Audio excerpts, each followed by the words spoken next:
given client is comfortable with. So again, the service provider can have an array of services and engage each client on their own level. And that's powerful, right? Because it makes that client feel like, hey, you really are taking care of me. This is about me, not about you.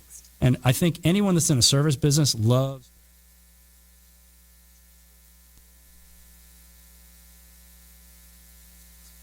Right? Yeah. Right. Absolutely. So, it's not a secret that the cloud's taking hold. You really need to have a cloud strategy in order to be successful in the IT channel moving forward. What do you think is the one thing every MSP should be doing right now to really prepare for this great transformation to the cloud? So it's funny. I like talking about this with my team. We see it as a vendor that's providing services to folks like Continuum. It's having the MSP community trust partners like Continuum. What I mean by that trust is trust them to leverage the materials, the training, the education that you've brought to the market.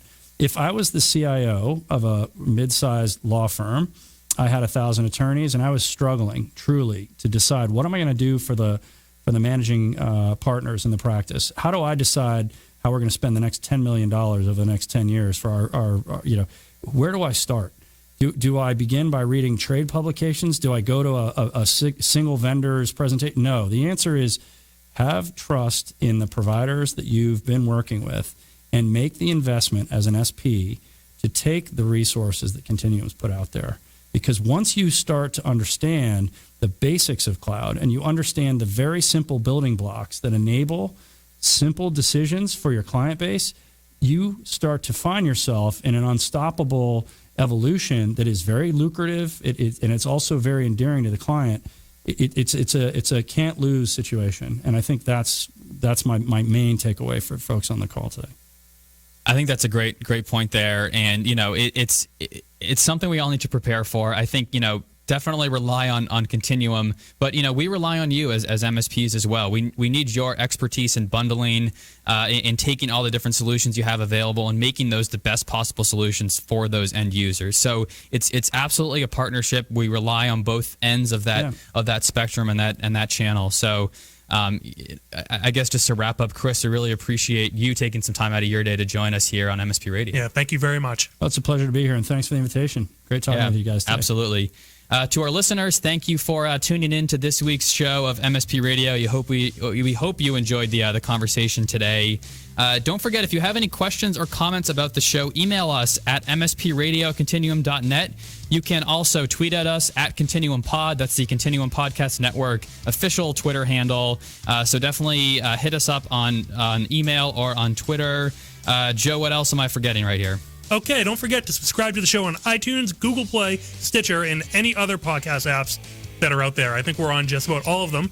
And finally, if you enjoyed this episode, head over to continuum.net/podcast to download Explaining the Cloud to Your Clients for more information on and tips on selling cloud services to SMBs.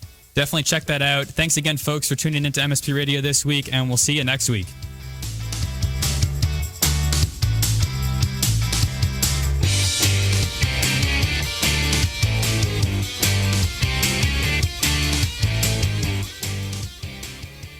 Imagine what it would feel like to lose everything. Your job, your home, your family, your dignity. This has happened to thousands of the men, women, veterans, and young adults we serve at Working Wardrobes. What do we do to help? We provide career development services, life skills workshops, job skills training. We provide the perfect interview outfit, and we get clients placed in jobs. Call Working Wardrobes, 714-210-2460. Donate, volunteer, invest, hire.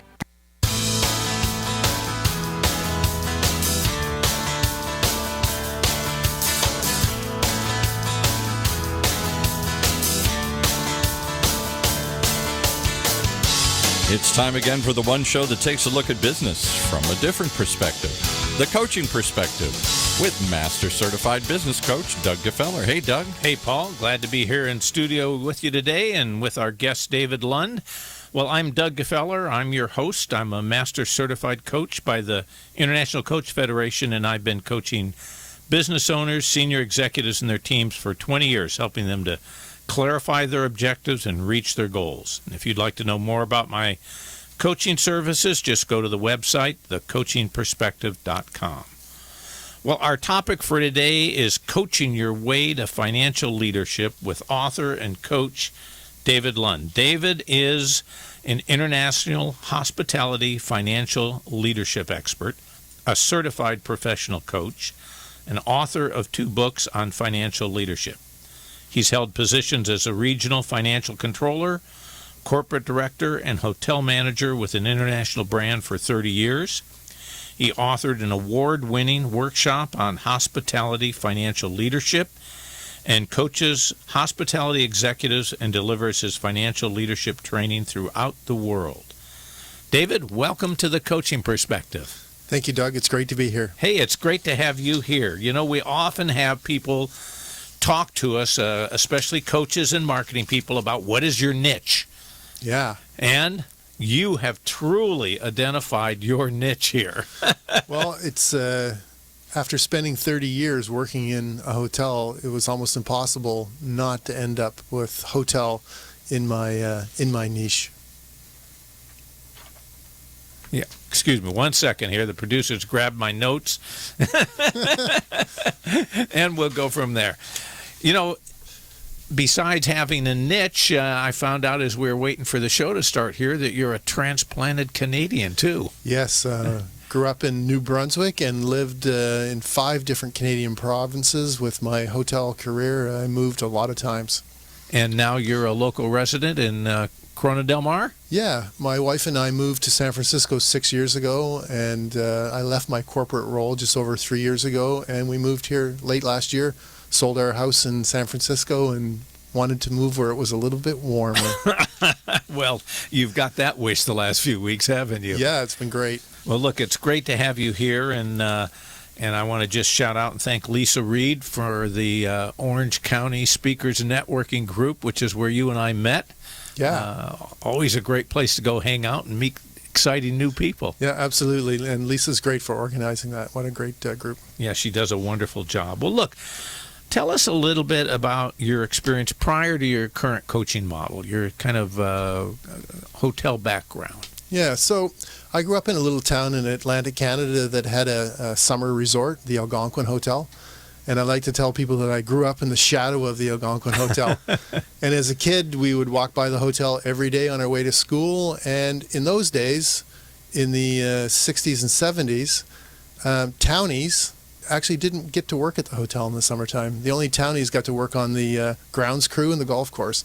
All the waiters and all the front desk people, they all came from Montreal and Toronto and from the colleges up there. So I was one of the first townies that ever got a job at the hotel. Was that deliberate that they segregated them out? Or? Well, back in the day, I think the polish wasn't really there for the locals to serve the kind of clientele that would stay in this hotel. Oh, okay. Yeah, at least that was the thought, but those things have all changed. Sure. Yeah. Sure. Yeah.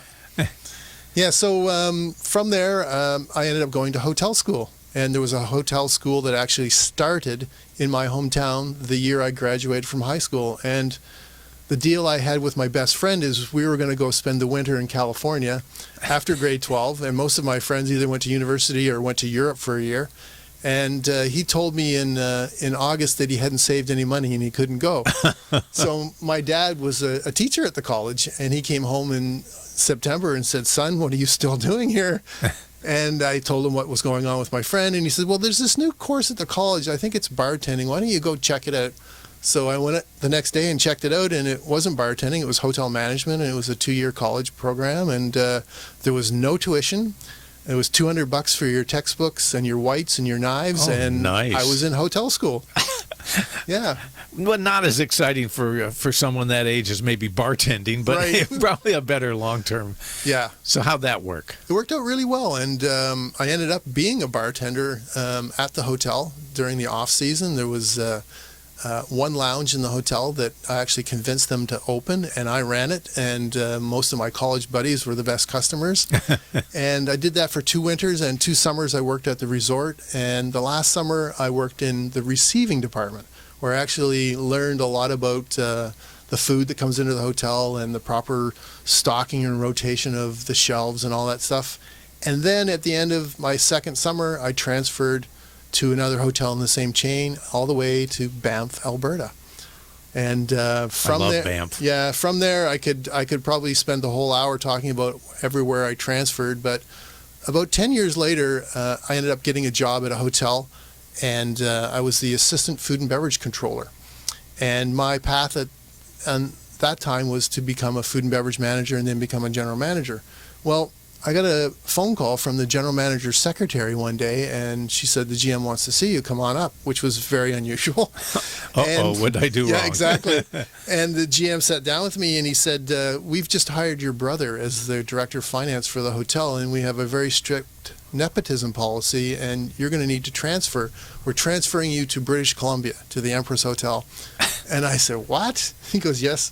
I said, what am I going to be doing? He goes, well, actually, I don't know. And then he opens up his file and he looks and he says, you're going to be the assistant accountant. And I said, assistant accountant? I don't know anything about accounting. And he goes, I don't know. Just follow orders. So did you have a little talk with your brother when you after you left that meeting? I did, and actually, I was okay with it. My wife at the time really wasn't, but we ended up moving to Victoria, and I was a natural when it came to accounting, and I went to took some evening courses and did what we call a CMA in Canada, which is kind of the equivalent to an accountant's degree here. I didn't do all of it, but I became very talented at explaining the numbers to people and being able to work with them, because I had worked in operations for almost 10 years, and now all of a sudden I'm dealing with the numbers, and most people who deal with the numbers and only the numbers don't have those skills. Right. Yeah.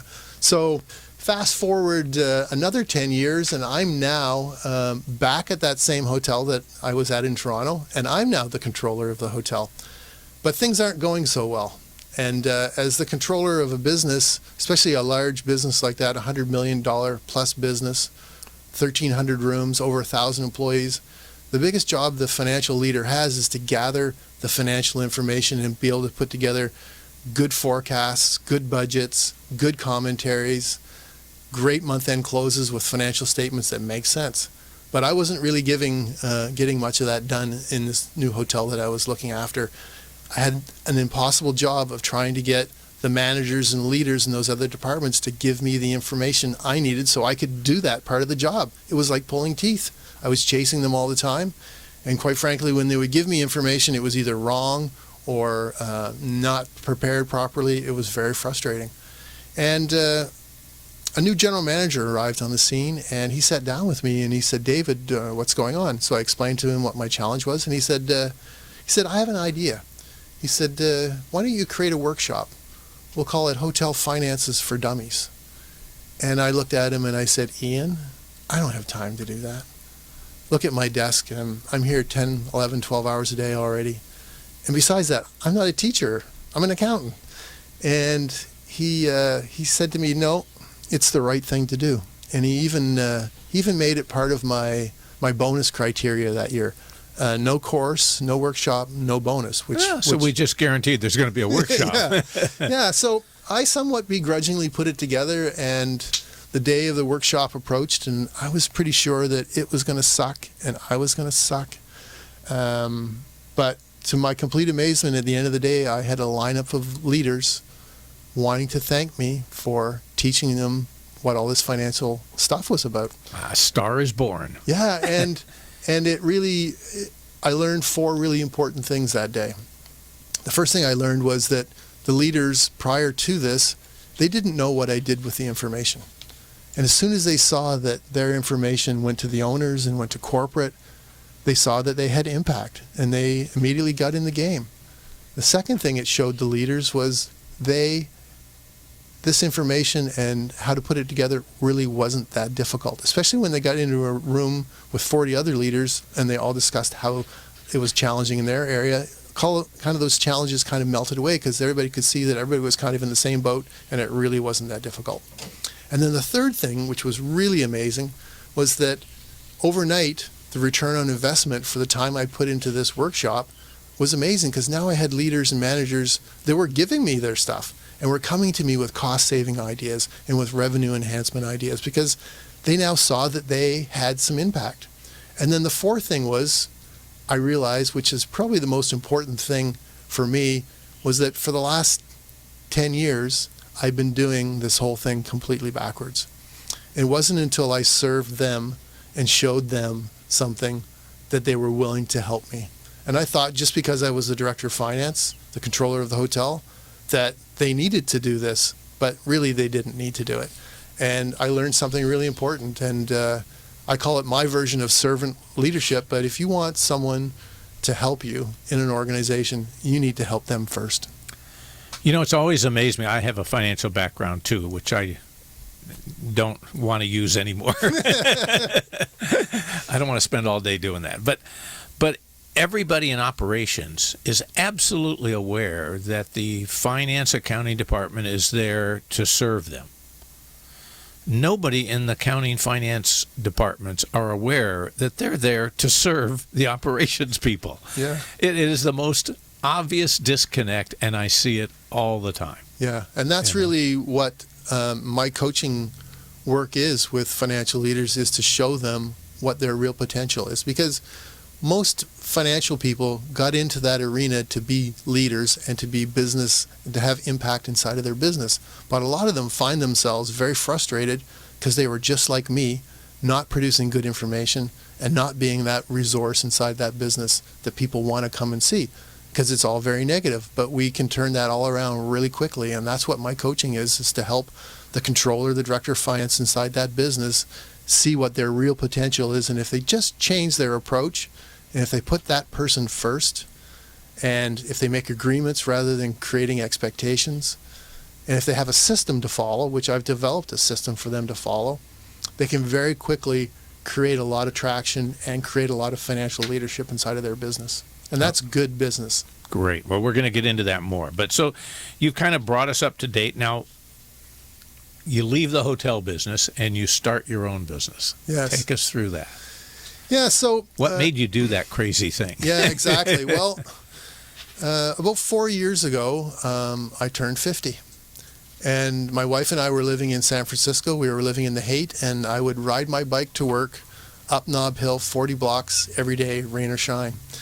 And one day, shortly after I turned 50, I was climbing Nob Hill one morning, and I had to pull over. I couldn't breathe. I thought I was having a heart attack or a stroke, or it turned out to be a panic attack. But what the thought I had stuck in my head was, I'm 50 and I've got more days behind me than ahead of me on this planet, and what am I doing with my life?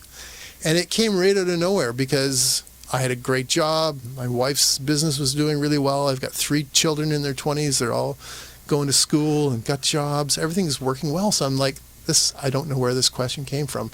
And I kind of concluded a couple of days later that I could probably do whatever I want, but I don't know what I want to do. And I kind of left it at that.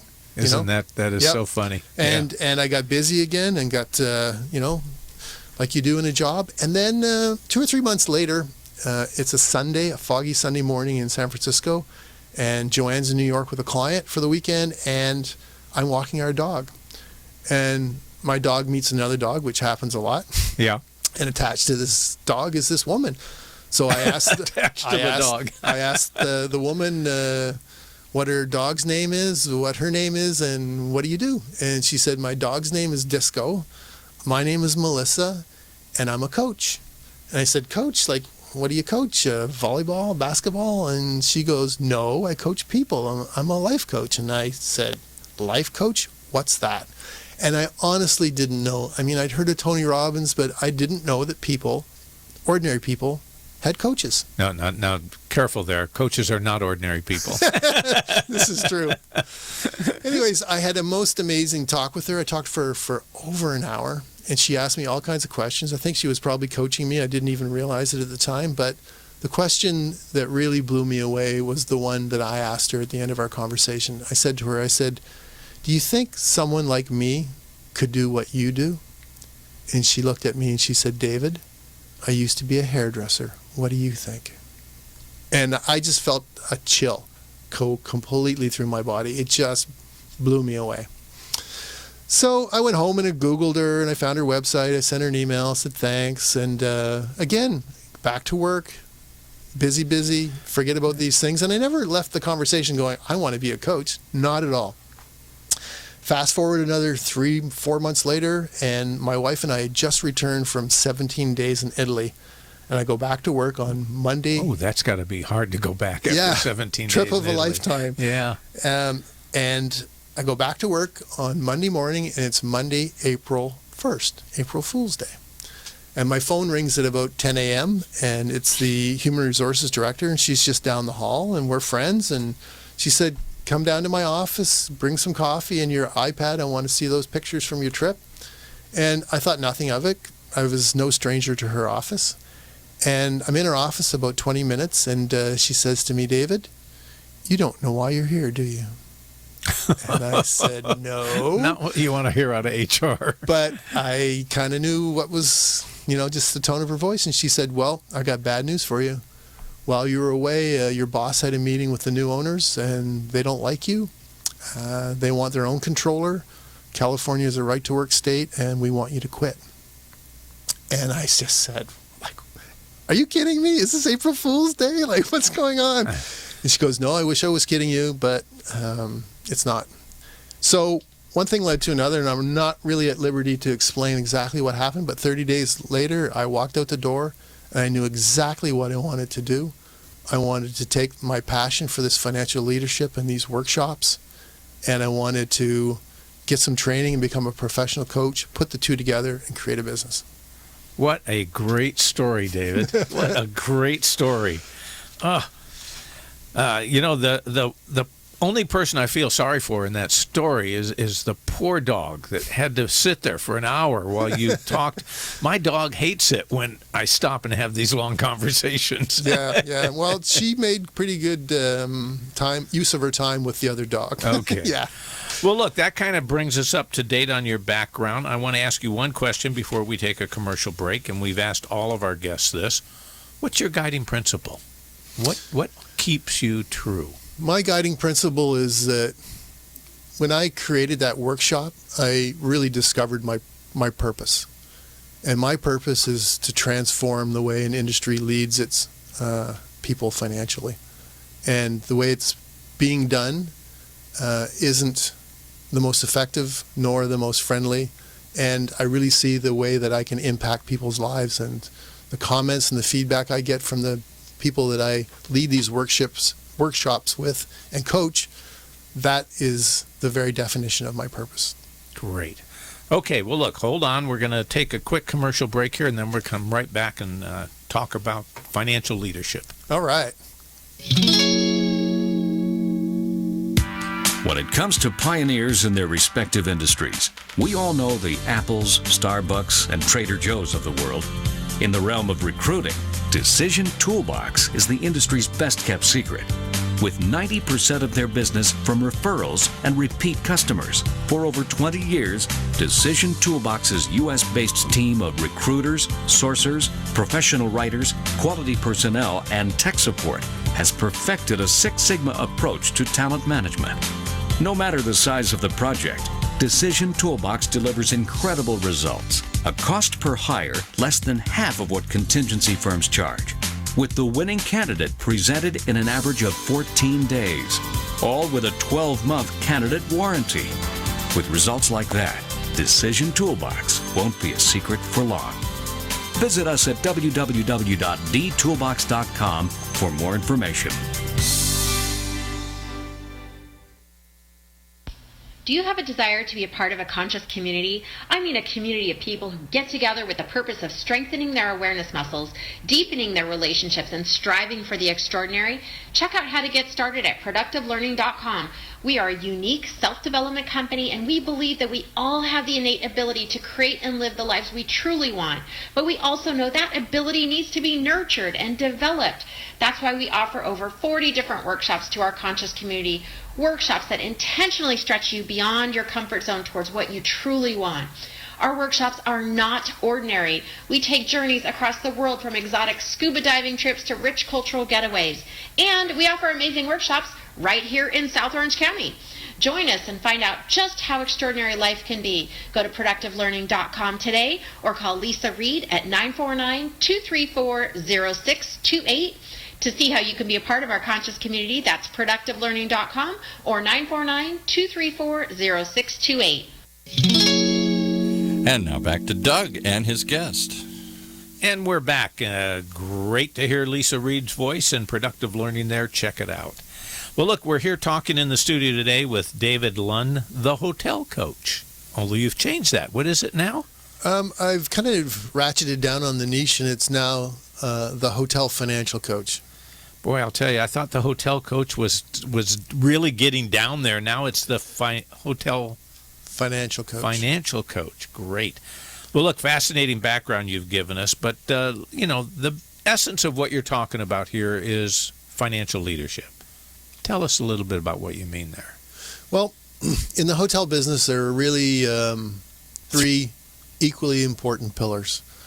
The first pillar is the guest. Look after the guests. Great guest service. And hotel companies spend a lot of money, and hotel owners spend a lot of money creating great guest service, which makes good business sense. Sure. The second pillar is the colleague, and creating great colleague engagement and creating great experiences for those colleagues so that they deliver great guest service. And a lot of money is spent to train those colleagues and to give them the kind of support and things like seasonal parties and newsletters and employee opinion surveys, you name it. Brands and owners spend a lot of money on colleague engagement. Well, the third pillar is the money, or the owner, or the P&L. They're all the same thing. Okay. And when you look inside what happens in a hotel and how we invest in that third pillar, it's completely different than the other two pillars because we don't invest.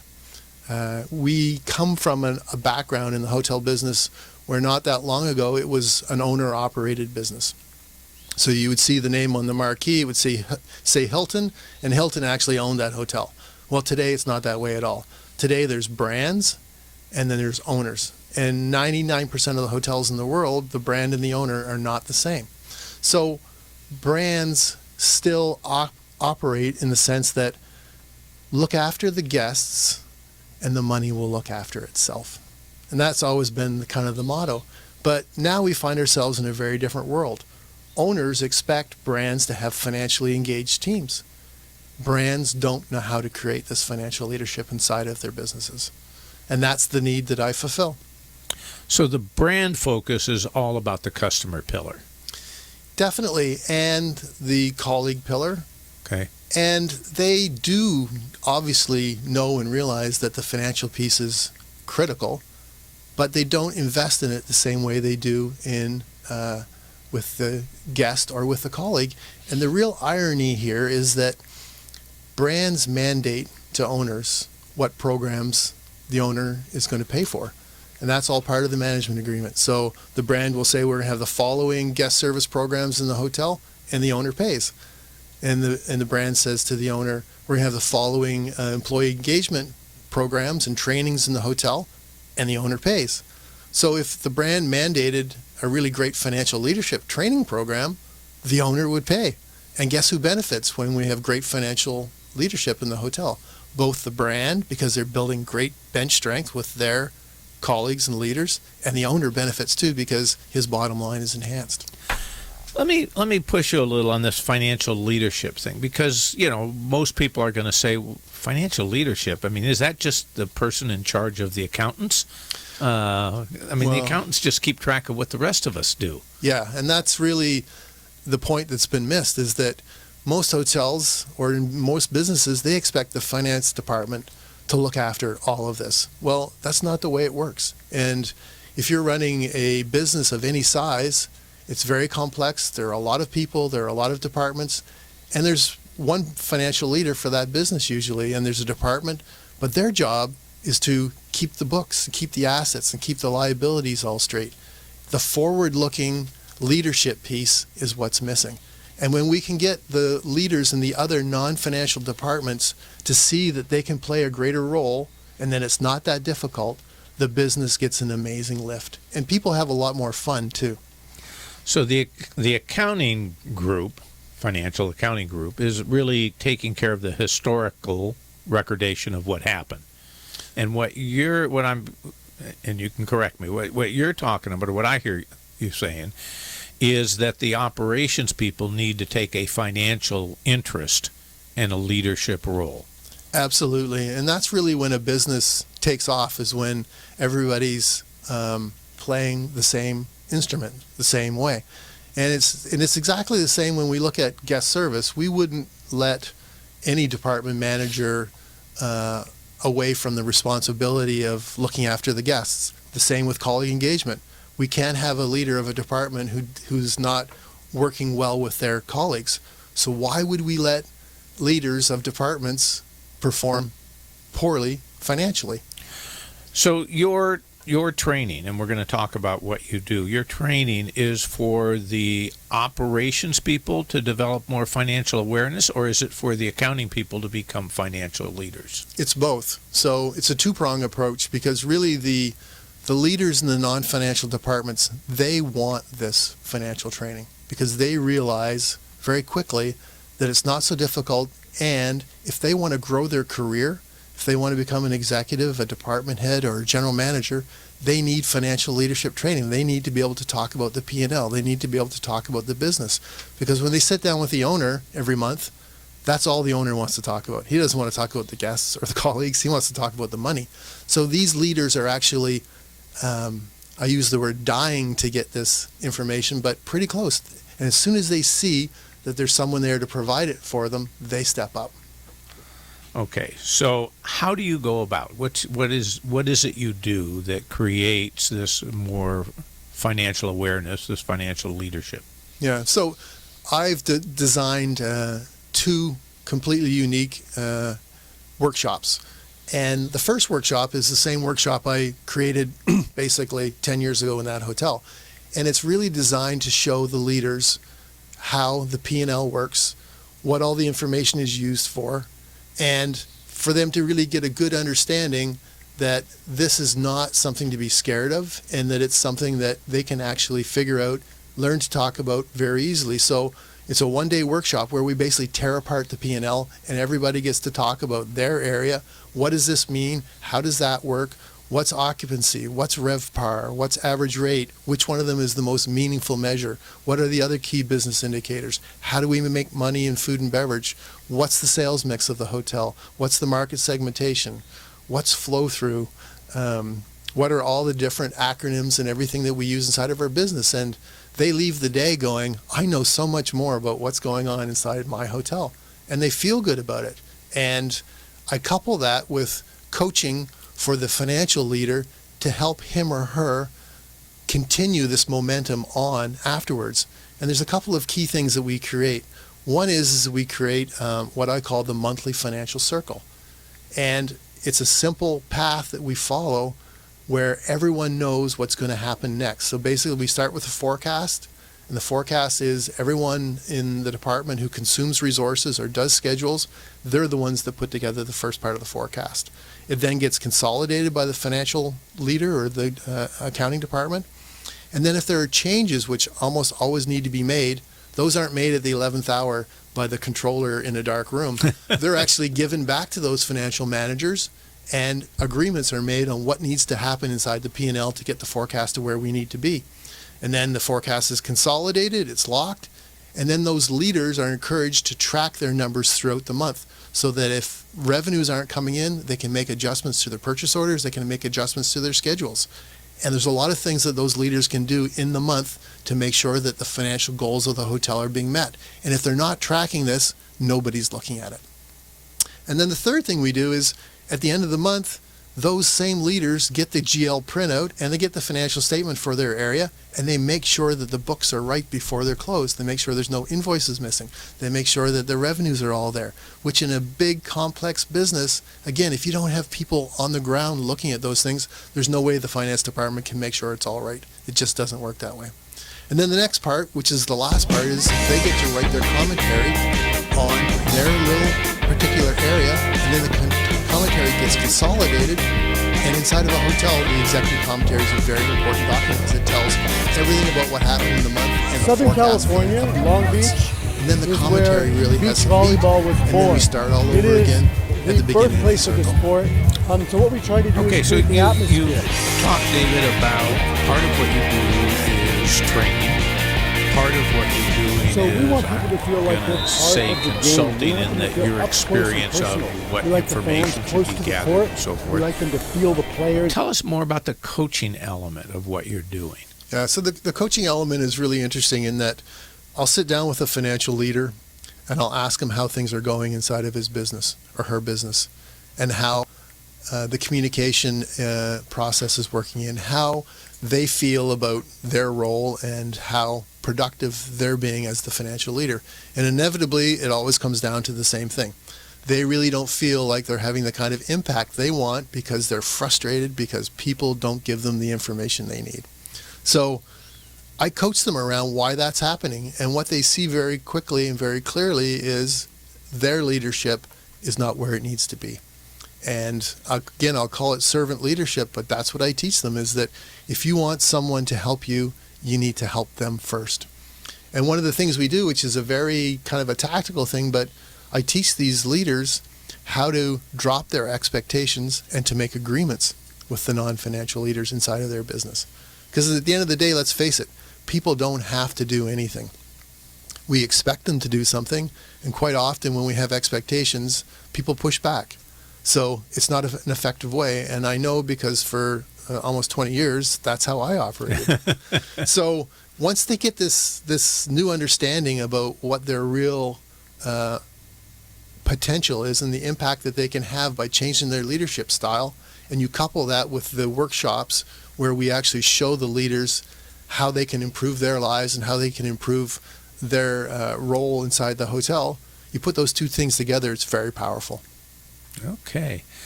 You know, I'm glad you went through the level of detail there, because so many times I'm glad you went through that level of detail there, because so many times coaches think that coaching is a standalone thing. If I'm going to have you as a client, I'm going to only coach you. I'm not going to give you any training, any mentoring, any consulting. I'm strictly your coach, and the rest is separate, and I don't do that. Yeah. But that's not what I'm hearing you say. Well, it's funny you say that, because in coaching school, that's exactly what they taught me too, was that, don't ever tell your client what to do, which is actually not true. Lots of times they need our direction. They need to know when they're being coached, but they also need to know when someone has a much better approach to something, that they need to give it a try. And lots of times I'll find my clients will say to me, well, I'm not sure that that's going to work. And I'll say, listen, you don't need to trust that it's going to work. Just give it a try. And quite often that's what makes the difference, because in people's minds, they need to know that it's going to work. But actually, you don't need to know that it's going to work. Just give it a try. Yeah, I think that I'm glad you made that point, because I think it is important in the relationship with the client to understand and to have certain boundaries, so that you as the client know, and I know when I'm coaching, and we both are aware of when I step out of the coaching role and I'm now consulting or training or teaching or mentoring or any of the other things that I may be able to bring to the engagement. Yeah. Separate from my coaching. Yeah, and my clients all know that what our goal is, and that our goal is to help them with their financial leadership, to be a better leader, and to have stronger relationships with the managers that they have inside of their hotels. And that gets really crystallized when we start talking about how they're feeling about how that's working. So that's really where the coaching comes in, and then we can basically tear it apart, and I have very specific lessons that I want to teach them on how to do things differently. Okay. One of the things that you mentioned to me before we went on air, which really kind of blew me away, was that you have a guaranteed return. Yeah, a guaranteed return on investment. So basically, if you're an owner of a hotel or the general manager or director of finance and you hire me for my premier program, which I call the presidential suite, of course, because it comes with everything, I'll make you a guarantee that I'll give you 100% of the feedback if you don't recover or save or generate what it costs to hire me. And I know I can do that because actually a client of mine taught me this. I was doing a workshop in Vancouver a couple of years ago, and at the end of the workshop, the general manager got up and he thanked me, and he thanked all of the attendees, and there were over 40 people in the room, and he asked a really kind of unusual question. He said, I'd like all of you to make an agreement with me today. Are you willing to do that? Every single hand went up. I think this guy had been practicing his agreements with his team before, but he said, I would like each one of you to find $300 this month inside your budget, inside your department. Can each one of you find $300 in savings or increased revenues this month? Every single hand went up. So there's 42 people in the room. You do the math on that, that's $12,600. That's a lot more than my fee for one day. And then he said, can each one of you make an agreement with me that every month this year you'll find another $300? Every single hand went up. So you do the math on that, and that's almost $200,000 in bottom line savings. And as far as the cap rate goes and the value of those savings and the impact on the business, we just added $2 million in asset value. So that's my ROI guarantee. I teach the director of finance how to keep track of these savings, and we make agreements with the leaders that they'll find their $200 or their $300, whatever number we decide on. And all the financial leader has to do is continue this each month and work with his people, and they'll be able to prove that there's actual savings. Wonderful. Yeah. Wonderful. It's magic, actually. You know, there's only a few coaches that I have read about, actually haven't met any, that offer that kind of a guarantee. And they are in the stratosphere in terms of coaching engagement fees. Right. To the point where their fees are so high that if somebody's going to hire them, they obviously are going to follow through and take the advice, because I couldn't afford to pay that amount of money and ignore it. Yes, and that's kind of where I'm coming from. And if you follow, my guarantee is if you follow my system, you'll get the results. That's it. It has to work. Okay, great. You've written some books. Tell us a little bit. Well, I've written one book on financial leadership, which is, I call it The 7 Secrets to Growing Your Hotel Profits. And it's really about the philosophies that I've developed around financial leadership and how the third pillar really needs to be supported differently. And if it is, then a hotel can turn on the profits and ignite the leadership within their hotel to really make it much more impactful and much more profitable. Because in a hotel, there's really, quite literally, a million ways to waste money. But there's also a million ways to save money. And if you have the eyeballs of each one of your leaders and department managers looking to save money and looking for ways to increase revenues, you'll find it. But if you're not doing it, you won't. So one of the things that you're doing, I mean, it's so fascinating. You have defined this very tight niche, but yet everything I hear you say or talk about here has such broad application outside your niche. I don't think it's niched knowledge. Right. It may be niched clients that you're looking for. Yeah, I mean, I grew up in the hotel business, and I love the hotel business, and I love the people that work in those hotels, and I know how hard they work. And I really, my purpose is to serve them and to help them transform their businesses so that people have more fun. But you're absolutely right. I was talking to a gentleman a couple of months ago, and he runs a department in a university, and I was explaining to him what I do, and he said to me, dude, we have exactly the same problem. The left hand doesn't know what the right hand's doing, and I don't know what finance wants. These guys speak in a different language, and my budget's a mess, and I really could use someone's help like yours. Yeah. Yeah. Well, what I'm hearing you saying is you are giving them some tools, training, guides. You're also coaching them, and your coaching is part of your coaching is to get agreement, to get clear expectations, to get buy-in from everybody Yes. as to what the end goals are. all of those things are just, universally applied in almost any business. Yes. You talk about, one thing I want to get clear here, you talk about the difference between how to and want to. Tell me a little more about that. Well, in the hotel business, the how to is, how do I get all the department managers, how do I get them to give me good, accurate information about the forecast as it relates to the payroll they're going to use this month and the expenses that they're going to incur. That's the how to. The want to is, why would they want to do this? So for me, I have to create, if I want to be successful with them, I've got to operate in the area of the want to. If I can increase the want to, the how to is everywhere, because it's really not very complicated. And I'll give you an example. Last year, we were still living in San Francisco, and my daughter Allison moved from Toronto down to San Francisco to find a job, finished university. And we were having a really hard time getting her to keep her room clean. And it would never occur to me to send her on a course or buy her a book on how to clean her room. She knows how to clean her room. So what's missing? What's missing is she doesn't want to clean her room. So if I'm going to have any impact with her, it's in the area of the want to. And inside my business, if I'm going to have any impact with those managers and getting them to perform better financially, I have to find the want to. We see this so clearly in the area of sales. I've talked to so many people in business that go, I don't do sales calls.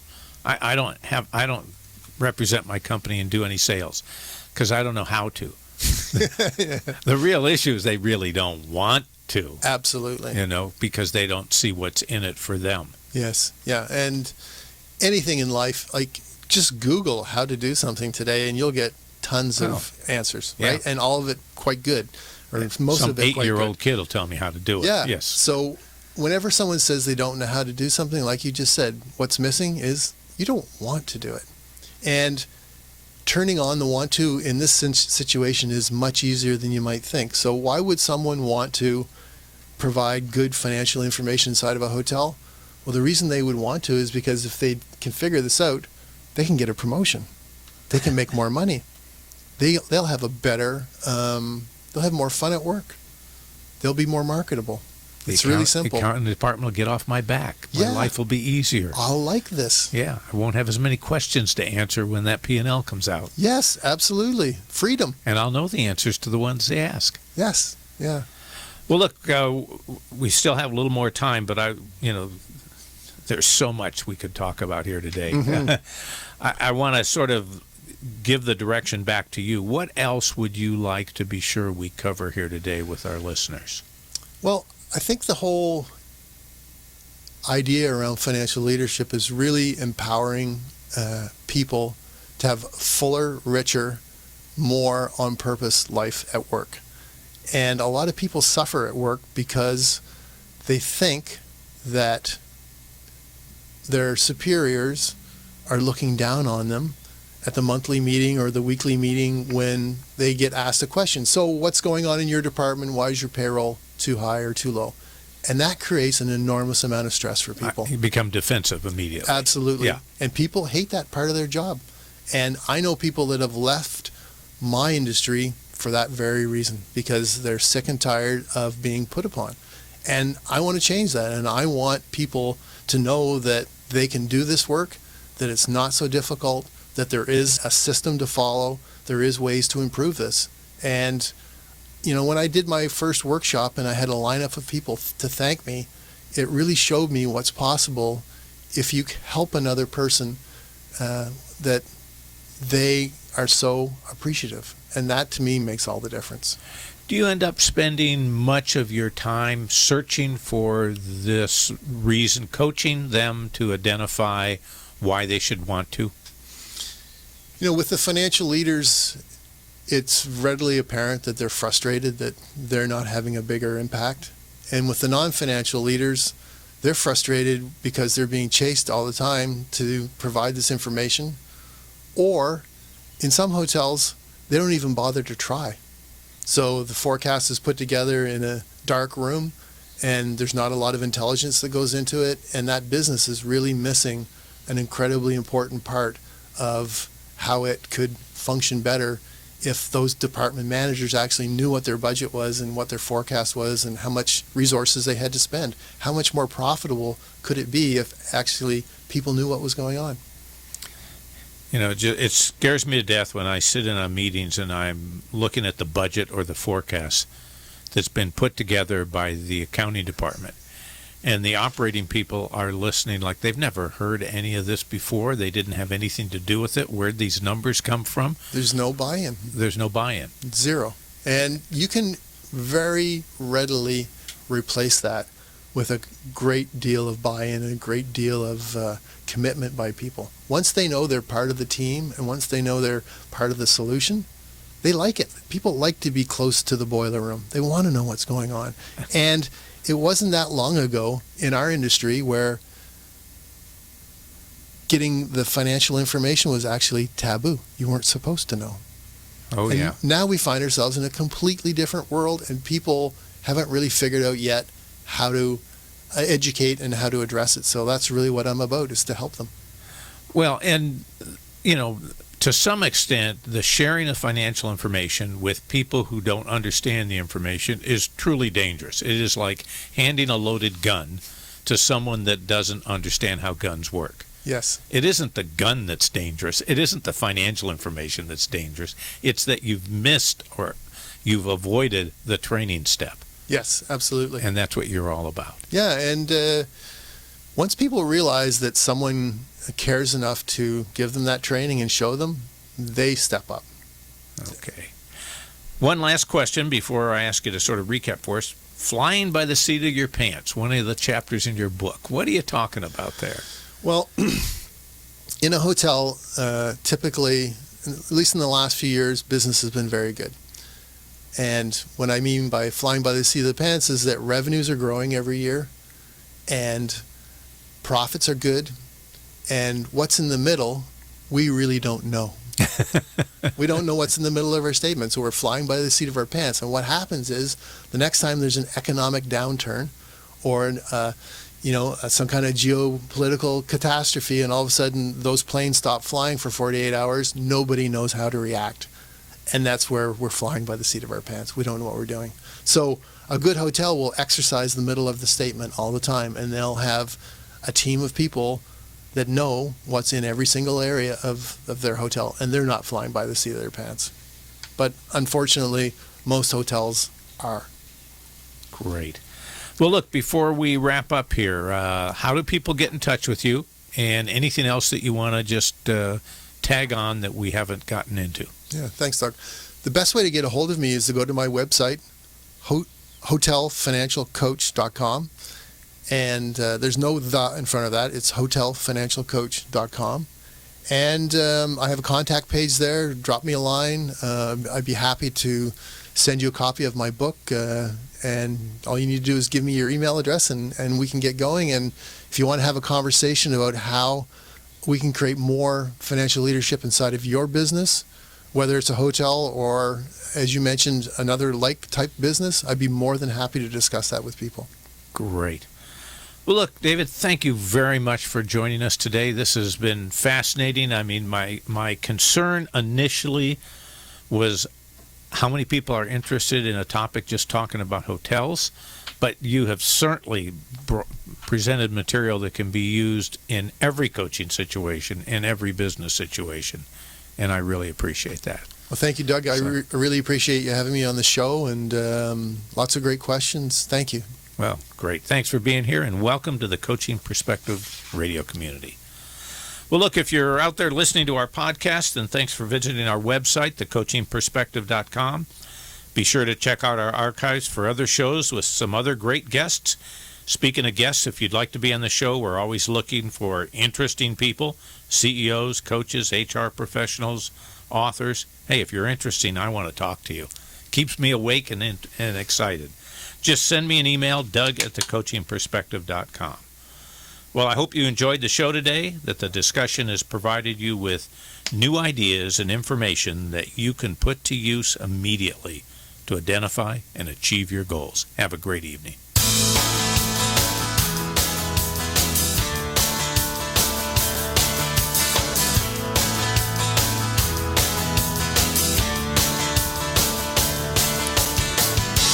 You've been listening to the one show that takes a look at business from a different perspective, the coaching perspective, with Master Certified Business Coach Doug Gfeller.